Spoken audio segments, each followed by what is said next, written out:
या कुंदेन्दु तुषार हार धवला, या शुभ्र वस्त्रावृता, या वीणावर दंड मंडित करा, या श्वेत पद्मासना। बसंत पंचमी वह त्योहार जो कला और ज्ञान की देवी माँ सरस्वती को समर्पित है। इस दिन माता सरस्वती की विशेष रूप से पूजा की जाती है। यह त्योहार हर साल माघ माह के शुक्ल पक्ष की पंचमी तिथि को मनाया जाता है। कहा जाता है कि बसंत पंचमी के दिन ही माँ सरस्वती का जन्म हुआ था और इसलिए हर साल इस दिन माँ सरस्वती की विधिवत पूजा की जाती है। विद्या के साथ साथ कला, संगीत और बुद्धि का वरदान मांगने के लिए लोग इस दिन माँ वाग्देवी की पूजा और अनुष्ठान करते हैं। माँ की पूजा के साथ साथ बसंत पंचमी का पर्व ऋतुराज बसंत के मौसम के आगमन का भी संकेत देता है। बसंत पंचमी नई फसल और प्रकृति में बदलाव को अपने साथ लाती है।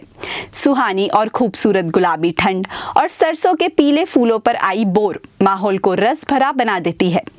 तो अब चलिए जानते हैं कि इस साल बसंत पंचमी कब है और इस दिन माँ सरस्वती की पूजा का क्या महत्व है। इस वर्ष बसंत पंचमी की तिथि बेहद खास रहने वाली है क्योंकि इस शुभ अवसर पर चंद्रमा का गोचर मीन राशि में होगा। चंद्रमा से चतुर्थ भाव में गुरु रहेंगे, जिसके चलते अब की बार बेहद शुभ संयोग बन रहा है। वैदिक पंचांग के अनुसार माघ महीने के शुक्ल पक्ष की पंचमी तिथि इस वर्ष 23 जनवरी को सुबह 2:28 पर शुरू होगी। वहीं इसका समापन 24 जनवरी को सुबह 1:46 पर होगा। ऐसे में 23 जनवरी को बसंत पंचमी का पर्व मनाया जाएगा। धार्मिक मान्यताओं के अनुसार ब्रह्मा जी के मुख से इसी दिन देवी सरस्वती प्रकट हुई थी। उनके प्रकट होते ही संसार से अज्ञानता का अंधकार दूर हुआ था।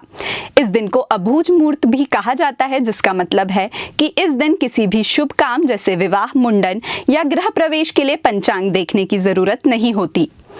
इसी के साथ छोटे बच्चों की शिक्षा की शुरुआत यानी अक्षर अभ्यास के लिए यह दिन बेहद शुभ माना जाता है।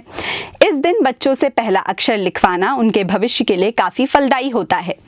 माँ सरस्वती को अक्सर सफेद रंग के वस्त्र पहने हुए और सफेद कमल पर बैठे हुए दर्शाया जाता है, क्योंकि सफेद रंग शुद्धता, शांति और सच्चे ज्ञान का प्रतीक होता है। इसी के साथ माता का वाहन हंस है, जो कि विवेक से परिपूर्ण और शांत चित्त पक्षी है, इसलिए माँ ने उसे वाहन के रूप में चुना था।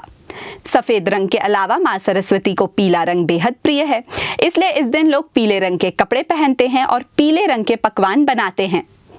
दरअसल बसंत पंचमी के 40 दिन बाद होली का त्योहार मनाया जाता है और इसी वजह से देश के कुछ हिस्सों में बसंत पंचमी को होली के त्योहार का आरंभ भी माना जाता है। जहां पंजाब, हरियाणा में इस दिन बसंत पंचमी मेले का आयोजन किया जाता है, वहीं महाराष्ट्र में बसंत पंचमी का पर्व गणपति पूजा के साथ मनाया जाता है और राजस्थान में लोकगीतों के साथ महिलाएं इस दिन पीले वस्त्र पहनकर घरों में हल्दी कुमकुम से पूजा करती हैं। मथुरा और वृंदावन में भी इसी दिन से कृष्ण मंदिरों में फाग उत्सव का शुभारंभ होता है। इसके अलावा इस दिन को खेतों और बागानों में फसलों की उन्नति के रूप में भी मनाया जाता है। अगर आप ऐसी ही और जानकारियों से जुड़े रहना चाहते हैं तो बने रहिए हमारे साथ। धन्यवाद।